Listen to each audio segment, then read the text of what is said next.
This is a 2026 Mini. Small, expressive, instantly recognizable. But today's Mini could also look kind of like this. Interesting, isn't it? You heard right. It wasn't always as clear as one might think. To get here, we had to master what seemed as the impossible task. Yeah, it's a bit of a wild story. This is the story of creating a new original. Oh, sorry, I forgot to introduce. This is Adrian, head of BMW Group Design. He experienced it firsthand. But to understand why this felt like an impossible task, we have to go back, way back. In the late 1950s, Sir Alekis Agonis designed a car as an answer to the economic crisis back then. It should be thrifty in consumption, roomy, but still keep a small footprint. The original Mini was born. First of all, it was an incredibly clever car. It was so clever, it became an instant hit. It sold like hotcakes. People loved it. There were wild variants of it. People started racing it on racetracks, on mountains. It became sort of a giant killer. At the same time, it found its way into pop culture. The Mini became a style icon. And that brings us back to our almost impossible task. It was all over the news. BMW was buying Rover. You heard right. BMW bought Rover, and Rover owned, guess what? Mini. This was the chance to take an icon and create a new original.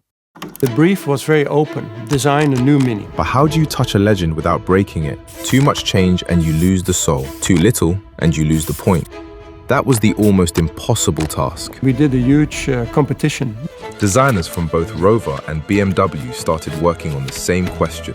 Almost 40 years, the very same car, untouched. And then all of a sudden, we had to translate that into the present and into the future. The stakes couldn't have been higher. It was a piece of British identity. The press was watching. The fans were watching. Different directions began to emerge, interpretations of what Mini could be.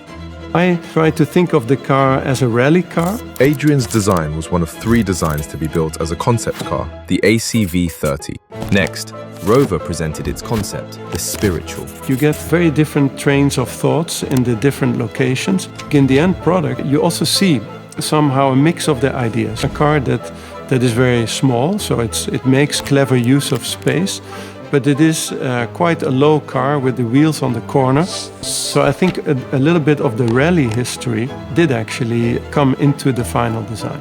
The moment of decision has come, and with it, a lot of questions. Everybody was hoping that, of course, they were going to recognize some of the original Mini in the new one.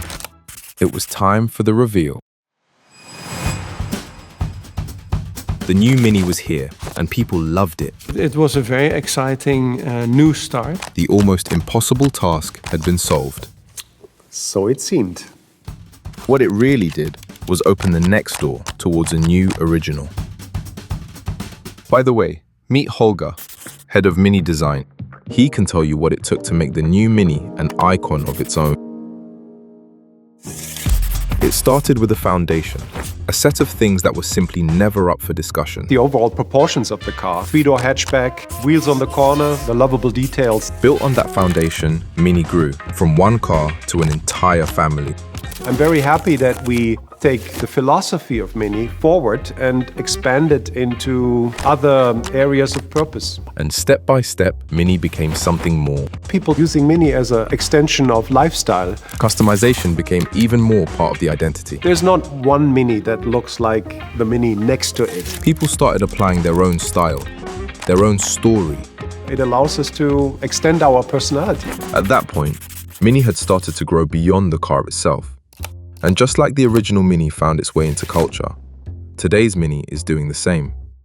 Collaborations are adding even more character. The process in of itself is so interesting and brings forward completely new things that we haven't done with Mini before. And at the heart of all of it, it builds a relationship.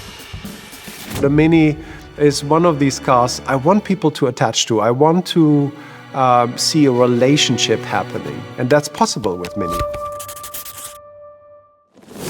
20 years into this ownership came the next step, the boldest in years. We introduced a radically new design. For some, almost too different, but in reality, closer to the original than ever before. And something interesting happened. people started missing things that never even existed in the original Mini. Over time, the reference had shifted. Think about what that means. Mini was no longer only measured against its past. It had started defining its own. Society and culture creates an icon or selects something to become an icon. Today, we could say the almost impossible task had been solved, but in reality, the opposite happened. It grew. Design is never finished. We will always continue developing along these lines. Mini created some icons along the way, and we'll try again. But it's not an easy task. And quite honestly, it was never supposed to be solved, only to be carried forward.